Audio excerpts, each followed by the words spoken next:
In this episode, Angel Velez from OCCRL talks to Dr. Aurora Chang, assistant professor at Loyola University Chicago, about undocumented students' identity and hyperdocumentation. It is a pleasure to have you here, and I would love for you to introduce yourself, maybe tell us a little bit about who you are, what your current role is, and basically what guides your research interests. I am a once undocumented immigrant from Guatemala who has been in public schools pretty much all of my life in Richmond, California. And I've had the opportunity to attend some really prestigious institutions, and that leads to what I study, which is undocumented students and their paths of schooling, but more specifically the idea of hyperdocumentation, which is this idea that it's a strategy that I've used to sort of compensate for my sense of unworthiness or undocumented status. And by that I mean, like documenting by getting awards, getting certificates, writing essays, getting degrees. Yeah, my interest has always come from my own personal struggle and my family's struggles as immigrants in this country, and I feel really strongly about making the personal academic and making the personal public, because I think it's a way for us to really heal and also a way for us to connect to others. So yeah, this is interesting because you say you went to public schools, but then you went to elite institutions, right? What was that process like? I mean, because you went from being undocumented to go to all these institutions. When did that process happen? Who helped you along the way? I think that's important. I think there was always an expectation in my household. I come from a family of 8, so my parents and my 5 siblings.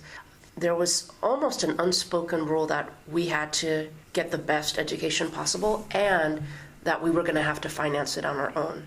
Since I was very young, I knew that, and so I was always pushing myself forward. My parents were always emphasizing that if you do good in school, you're going to do good in life. And so that was just always a push. And then in public schools, I was in the upper tracks. So as we know, there's so much tracking that goes on in schools, and I was usually one of a few students of color in AP classes and so forth. And so that's where the path started. And then I was basically guided by people before me, so students that I knew, informal mentors, that kind of thing.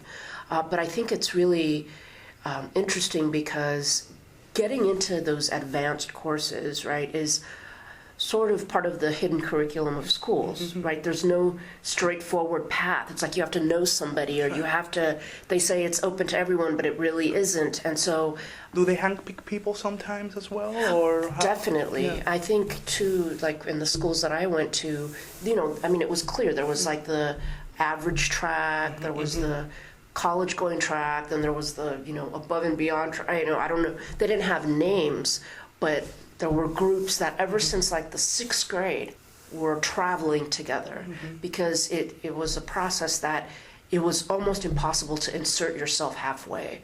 If you're all of a sudden blossomed as a freshman, but you didn't take the right courses, you're pretty much doomed. And so I found that, looking back now, at the time it seemed just part of everyday life, but the navigational skills that it takes to kind of go through that route and find yourself in places where you'll have the opportunities to get higher education is actually quite complicated. And so I think that one of my big passions is about making college level work and curriculum available to everyone.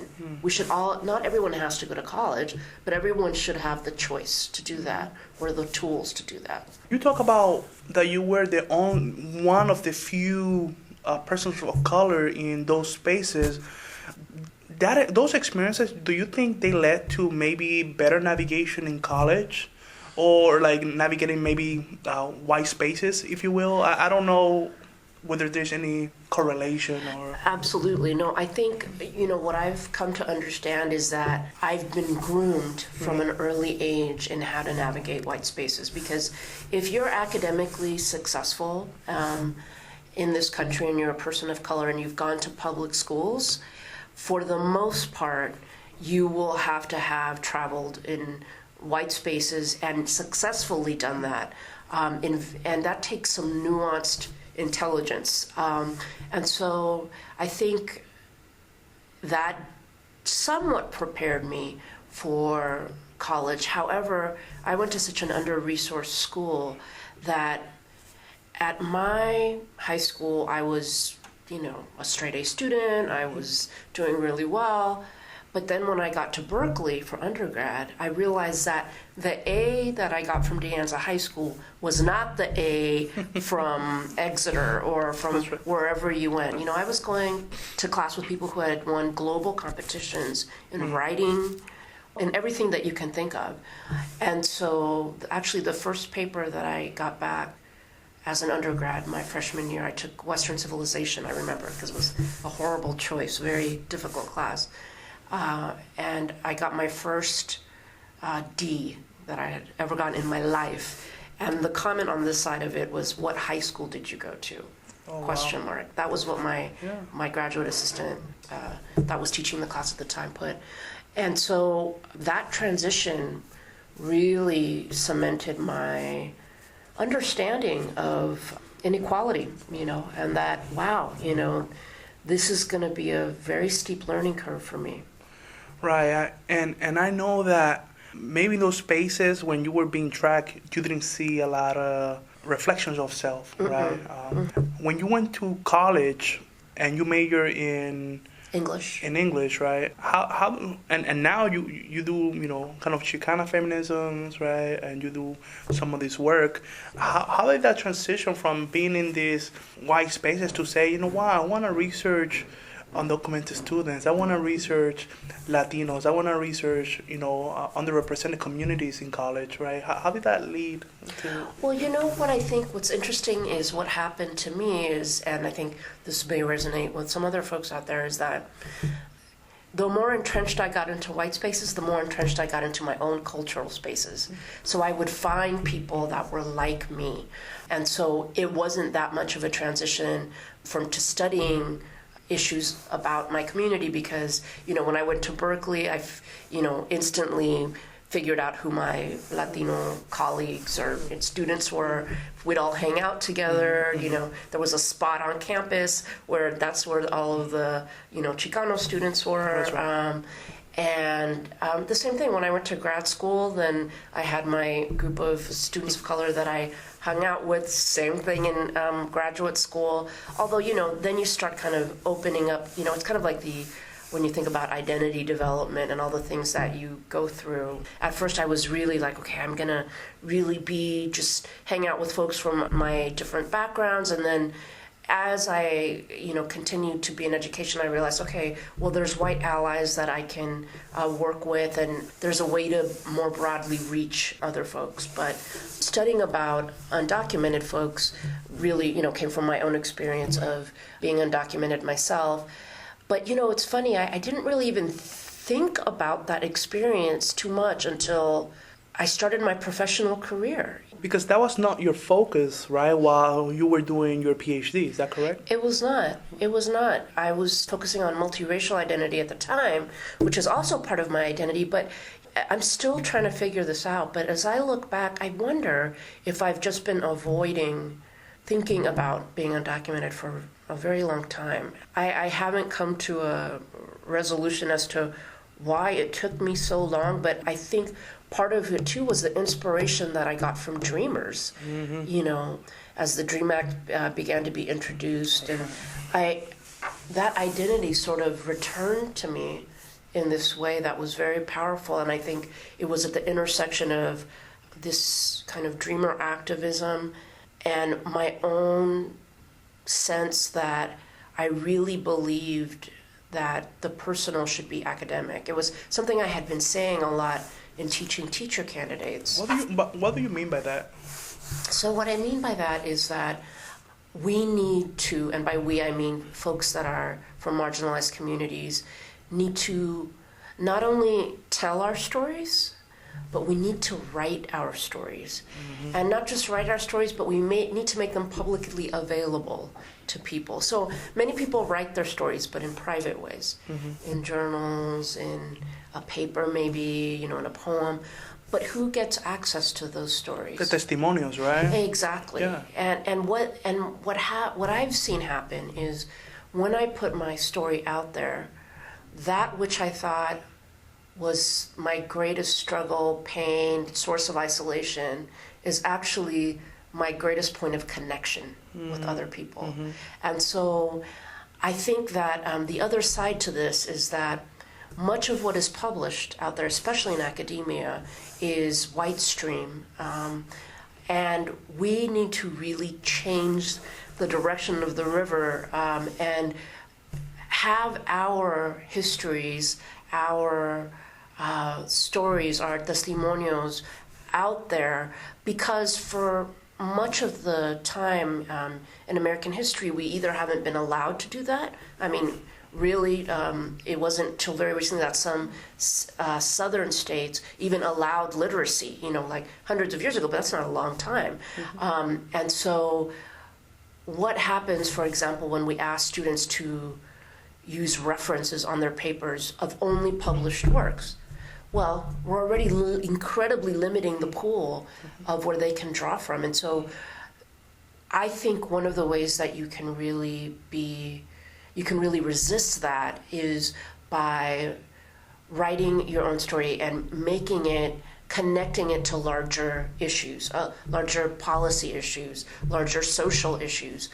But if we don't put ourselves into academia, we will just be re-perpetuating all of the same knowledge. And so for me, making the personal academic is about producing knowledge and the power of producing knowledge that emanates from our own communities. Yeah, we need to tell our narratives, right? Exactly. Our histories, that's really critical. And I want to go back to your book because you talk about hyperdocumentation, and I'm pretty interested in digging more about that. I know you mentioned it briefly, but how do students get there, right? How do students get out of this idea of hyperdocumentation, or whether there is any possibility that they could ever get out? I mean, I know that you got out, right, out of that hyperdocumentation, right? Or do you see yourself out of it? No, I don't see myself as that. I think I'm still in it. Oh, you're still in it? Okay. I don't think so. In other words, I think I still hyperdocument. I still deal with imposter syndrome. I still deal with feeling unworthy, As I was talking to you last night, I still go to a talk and I'm still questioned about my authority in a subject. And so just when I think I'm done with hyperdocumenting, something happens. And then I'm like, okay, I need to produce more, I need to write more books, because for me, I see it as in some ways an addiction, because as we know with different types of addiction, that it's never about logic. The addict knows that what their behaviors will always lead to the same result. But they're not functioning from a place of logic. They're functioning from almost a biological place of feeling like it's something that... It's like an instinct. It's an instinct, and something that eases the anxiety. Right? And for me, hyperdocumentation actually gives me a physical high, if you will. Like I feel when I publish something, when I give a talk, when I write something, I feel like there's something soothing and powering about it. And so I continue to go back to that strategy, whether or not it's a successful strategy or not. I mean, hyperdocumentation did not lead me to citizenship. What led me to citizenship was policy, the 1986 Immigration Reform and Control Act by Ronald Reagan, when he granted millions of undocumented people that met certain guidelines amnesty. So it was by political will and luck that I got that. And so what I find interesting is that students now hyperdocument even though they know it's not going to lead to citizenship. It doesn't matter how good of a student you are. That's not going to... If policy doesn't change... That's right. Okay, I see. And so that's what's interesting to me about hyperdocumentation is that, and why I relate to these students so much is because even though you know it's not going to be the recipe towards citizenship, there's still something about it that gives you critical hope. There's still something about it that eases, in some ways, that anxiety over the limbo of your future. I think that's what's been particularly, revelatory to me is that how these students, in the midst of, especially in our current political climate, how in the midst of that almost hopelessness, they still find this way of believing or having faith in themselves through hyperdocumentation. And I mean, it's so powerful, isn't it? Yeah. That because in some ways, their very actions of just trying give everyone else hope, because it's this just undying sort of human spirit, that you can see that all the evidence points to not making it, not getting citizenship, and yet you still act as if, with the belief, with the faith that it could. I was giving a talk the other day, and we were talking about the same topic, and I was telling them how, for me, it was luck. You can call it luck, you can call it being at the right place at the right time. One of my colleagues, called it a miracle, right? And she was saying, we need another miracle. We can't be, if that's how you got citizenship, we can't dismiss that as like luck and say, oh, well. And I thought that really challenged me. I thought, she's right. We don't just need to do like, dreamers need to get a path. What about the other 11 million people, that produce our food, that contribute to our intellectual capital, to our economic capital, to the cultural fabric of this country?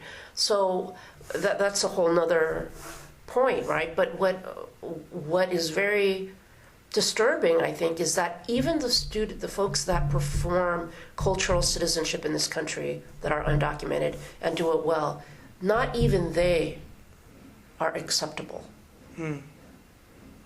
That's what's scary to me, is that even if you are hyperdocumented and perfect in all, accounts or close to it, you're still undesirable.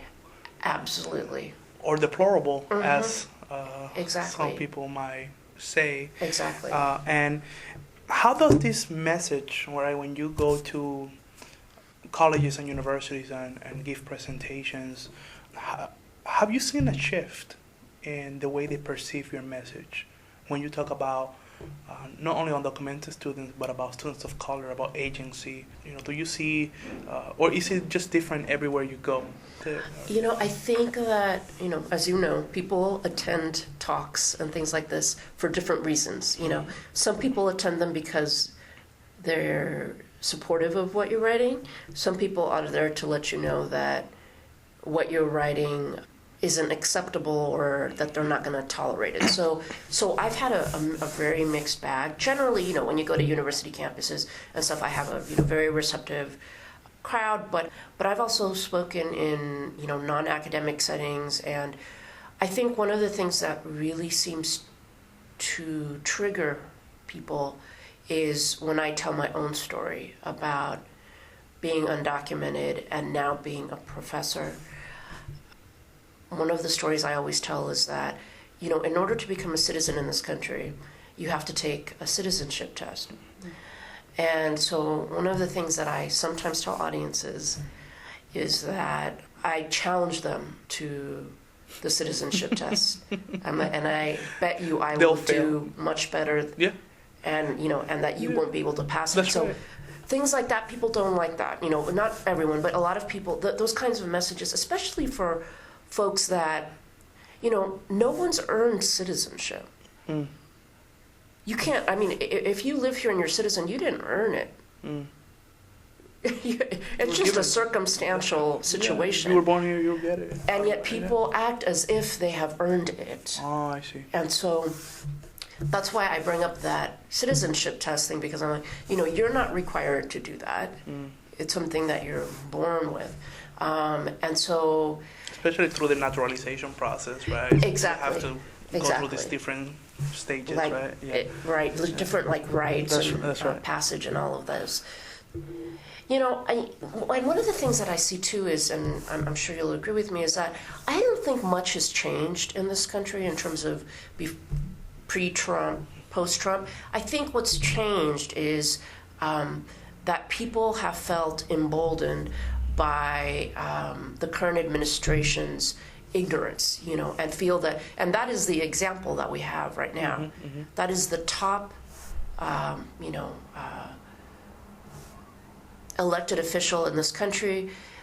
When someone can, in that kind of powerful situation, behave and have the kind of just vulgar and irresponsible approaches to the way he speaks and to the way he treats people that had already felt that way are just not quiet about it anymore. They feel like, oh, not only can I say something, but the leader of this country is modeling behavior for me.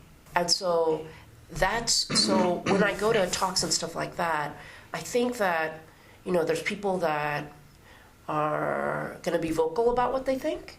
And I think there's people that let it percolate and brew inside of them. And then who knows, I don't know what happens after, I teach a class or I give a talk, or what the ripple effect for better or worse might be.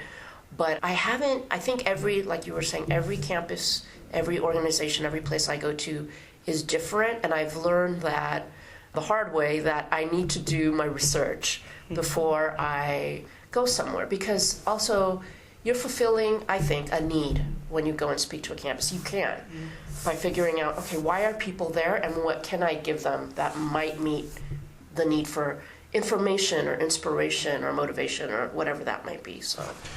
Well, this conversation has been very enlightening and very honest, I think. I really appreciate you and your research and everything that guides you on your belief, because, we need more of this work, and we need more people to speak on these issues that are real critical for millions of people. And, thank you for being with us today. Thank you so much. For more information about undocumented students' identity and hyperdocumentation, we recommend that you visit Aurora Chang's web pages. For more podcasts, links to today's recommended resources, or to share your comments and suggestions, visit occrl.illinois.edu/democracy or send them via Twitter @OCCRL. Tune in next month when Frederick Douglass Dixon from OCCRL talks to Dr. Mara Lazda, Professor of History, and Dr. Lisa Emowitz, Professor of Art and Music, about the Bronx Community College Democracy Project. Background music for this podcast is provided by DubLab. Thank you for listening and for your contributions to educational equity, justice, and excellence for all students.